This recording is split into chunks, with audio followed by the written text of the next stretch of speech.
that's actually a really good point. How many times, even though we have access to information all over the world, globally, how many times don't we look at, let's say, OEMs, because we do work with a lot of dealerships, and there's no news.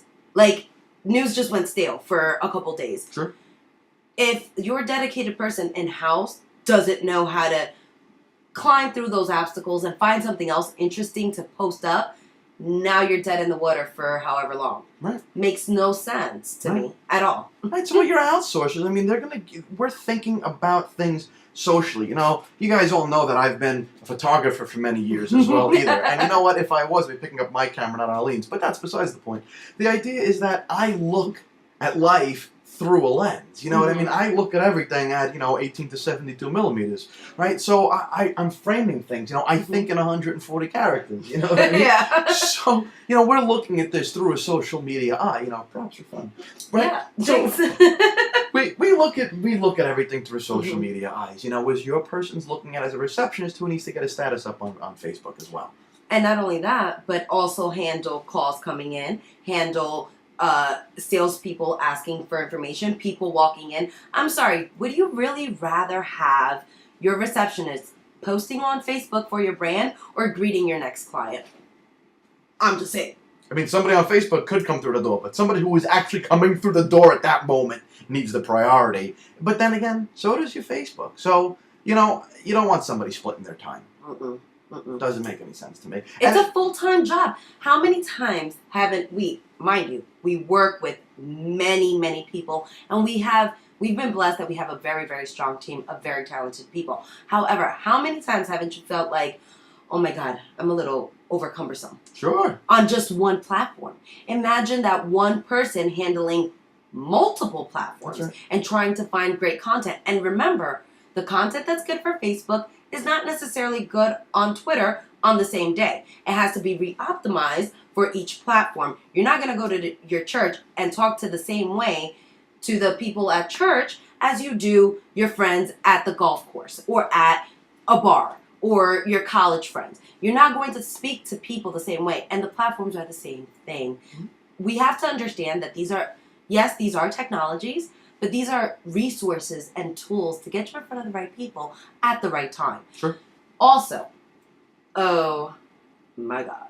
Uh-oh. How about when we go ahead and they, like, these operatives or experts or receptionist / sales manager / Facebook manager, they post things that has nothing to do with your local community. Yeah.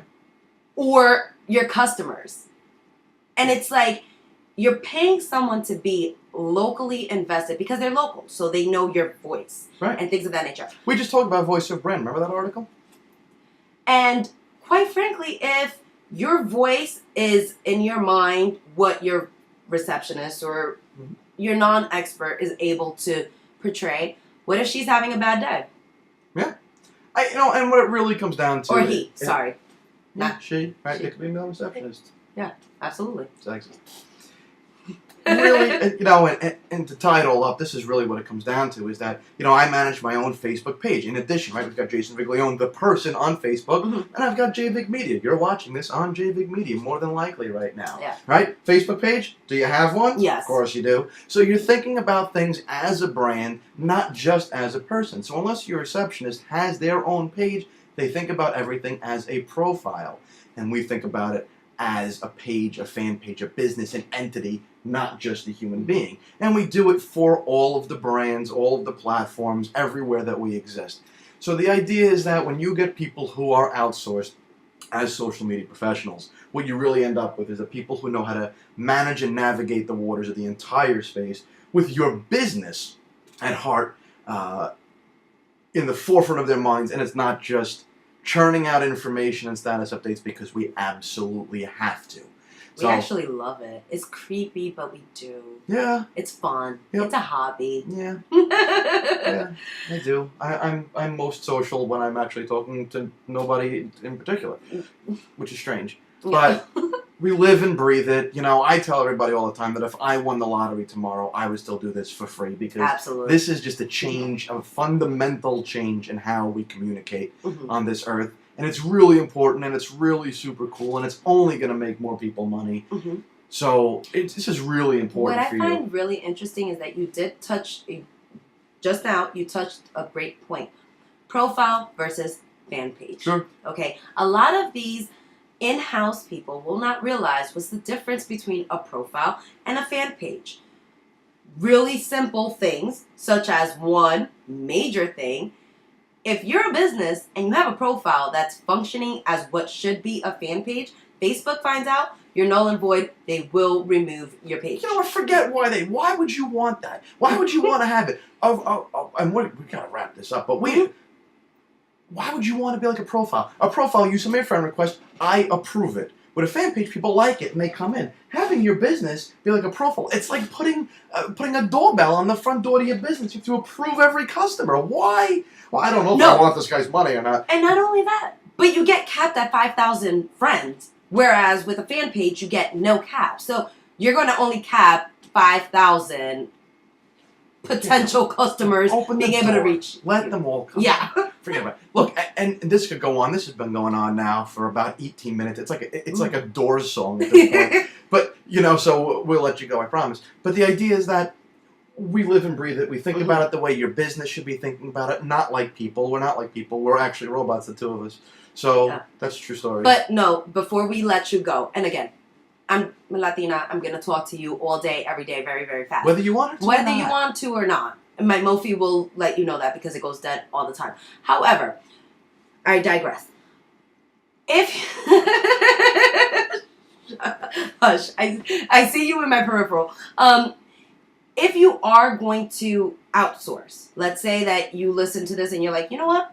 Yes or yes? Yes, you guys make sense. We're going to outsource you.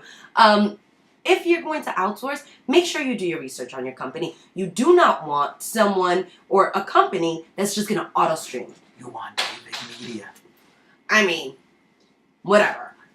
You do not want someone that's going to outsource a third-party app to stream your content. You might as well commit social suicide. # social suicide.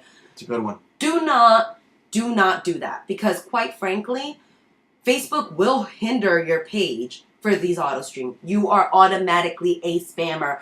Facebook, as a business, is not going to want a third-party app adding content to their page. They want human beings. They want you using the tools. It's social.